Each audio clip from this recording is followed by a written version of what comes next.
விடியா திமுக அரசு ஸ்டாலின் போற பக்கம்லாம் பேசுறார். ஏதோ 3 ஆண்டு காலத்தில் நிறைய திட்டங்களை நிறைவேற்றப்பட்டதாகும்.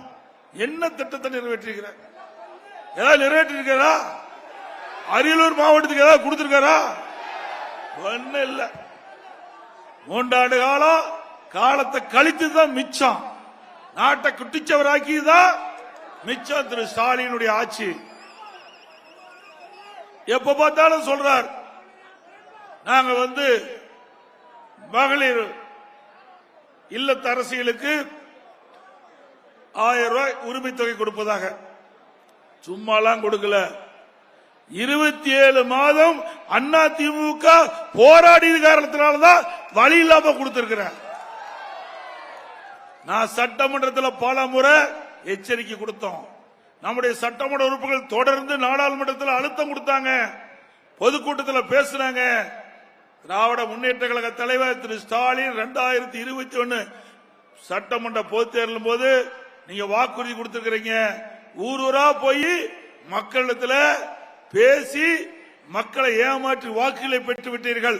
நீங்கள் கொடுக்கப்பட்ட வாக்குறுதியை நிறைவேற்ற வேண்டும், இல்லாவிட்டால் நாங்கள் போராட்டத்தை தொடருவோம் என்று எச்சரிக்கை விடுத்த காரணத்தினால 27 மாதம் கழிச்சு இந்த மகளிருக்கு மாதந்தோறும் உரிமை தொகை 1000 ரூபாய் கொடுத்திருக்கிறீங்க. ஆக அண்ணா திமுக இல்லை என்றால் இந்த 1000 ரூபாய் மக்களுக்கு கிடைச்சிருக்காது. அதுவும் அண்ணா திமுக தான் அந்த சாதனை படைச்சிருக்குது. இதே பக்கத்தில் கர்நாடகத்தில் தேர்தல் நடந்தது 4 மாசத்துக்கு முந்தி. ஆட்சிக்கு வந்த உடனே அதில் கொடுக்கப்பட்ட வாக்குறுதி மாசம் 1000 ரூபாய் மகளிருக்கு உரிமை தொகை கொடுத்தாங்க. அப்புறம் நீங்க 27 மாசம் கழிச்சு கொடுக்கறீங்க. 27 மாசமா கணக்கெடுத்தீங்க. மக்களை ஏமாற்றுகின்ற வேலை. எப்படியாவது கொடுக்க கூடாது என்று திட்டம் போட்டார்கள். ஆனால் அனைத்து இந்திய அண்ணா திராவிட முன்னேற்ற கழகம் விட்டுக் கொடுக்கவில்லை. அந்த ஏழை மக்களை ஏமாற்றி வாக்குகளை பெற்று ஆட்சிக்கு வந்த பிறகு நீங்கள் இப்படி ஏமாற்றுவது சரியில்லை என்று தொடர்ந்து சட்டமன்றத்திலும் வெளியிலும் இந்த அரசுக்கு அழுத்தம் கொடுத்த காரணத்தினால்தான் மாதந்தோறும் மகளிருக்கு இந்த 1000 ரூபாய் கிடைக்குது. அது முழுசா கொடுக்கல. தேர்தல் நேரத்தில் அந்த தேர்தல் அறிக்கையில் சொல்லியிருக்க ஸ்டாலின் ஆட்சிக்கு வந்த உடனே 2,15,00,000 குடும்பத்துக்கு மாதந்தோறும் 1000 ரூபாய் உரிமை தொகை கொடுக்கணும். ஆட்சிக்கு வந்துட்டீங்கல்ல, சொன்ன மாதிரி கொடுக்க வேணும்ல, ஏமாத்திட்டாங்க. ஆட்சிக்கு வருவதற்கு முன்பு அழகா பேசுவாங்க, கவர்ச்சிகரமா பேசுவாங்க. அதை மக்கள் நம்பி வாக்களித்து வெற்றி பெற்று வந்த பிறகு ஆட்சி அமைத்த பிறகு ஸ்டாலின் அப்படியே தகுதியானவருக்கு தான் குடும்ப தலைவிக்கு கொடுக்கப்படும் என்று அப்படியே பிளேட்டை மாத்திட்டார். இன்றைக்கு 1,15,00,000 பேருக்கு தருவதா சொல்றாரு. இல்ல, பார்த்தா 70 லட்சம் பேருக்கு தான் போயிட்டு இருக்கு. அதுலயும் பொய்.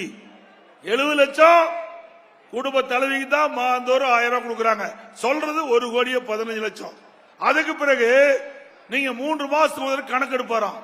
அந்த 3 மாசத்துல உங்களுடைய மகனோ எழுத மகளோ இந்த குடும்பத்திற்கு யாராவது ஒருத்தர் ஒரு 2 சக்கர வாகனம் புதுசா வாங்கினா அந்த 1000 ரூபாய் மாதந்தோறும் கொடுக்கிற 1000 ரூபாய் நிறுத்திடுவாங்க, ரத்து பண்ணிடுவாங்க. நீங்க ஏதாவது புதுசா ஒரு வீடு கட்டினீங்க வச்சீங்க, அந்த மாதந்தோறும் 100 ரூபாய் 1000 ரூபாய் வாங்குற அந்த உரிமை தொகையை ரத்து பண்ணிடுவாங்க.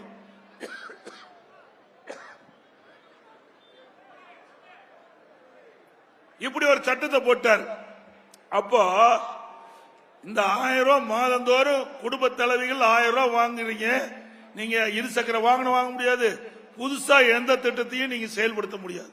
அப்படி செஞ்சீங்களா ரத்து.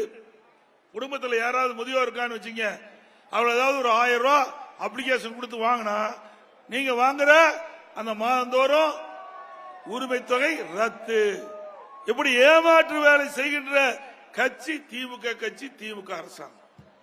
அது மட்டும் இல்ல, இந்த பேருந்தெல்லாம் நாங்க எங்களுடைய ஆட்சியில் தான் இன்றைக்கு இலவசமா ஏறாங்கிறாங்க. சொன்னது என்ன? தமிழ்நாட்டுக்கின்ற அனைத்து நகர பேருந்துகளிலும் ஆட்சிக்கு வந்தா கட்டணம் இல்லாம பயணம் செய்யலாம் சொன்னீங்க. இப்ப என்ன பண்ணிட்டாங்க? முன்னாடியும் பின்னாடியும் பெயிண்ட் அடிச்சு விட்டான். முன்னாடியும் பஸ்ஸுக்கு முன்னாடியும் பின்னாடியும் ஒரு பெயிண்ட், பிங்க் கலர் பெயிண்ட். அந்த பஸ்ல ஏறினா தான் நீங்க இலவசமா பயணம் செய்யலாம். மற்ற பேருந்தில் ஏறினா பணம் கட்ட வேணும். ஆட்சிக்கு வருவதற்கு முன்பு தேர்தல் நேரத்தில் கொடுக்கப்பட்ட வாக்குறுதி தமிழ்நாட்டுக்கு கொண்ட அனைத்து நகர பேருந்துகளிலும் பெண்கள் பயணம் செஞ்சால் இலவசமா பயணம் செய்யலாம் என்று வாக்குறுதி. ஆனா இப்போ மாற்றி பேசுறாங்க. இதுதான் திமுக வாக்குறுதி என்பதை நீங்க எண்ணி பார்க்க வேண்டும்.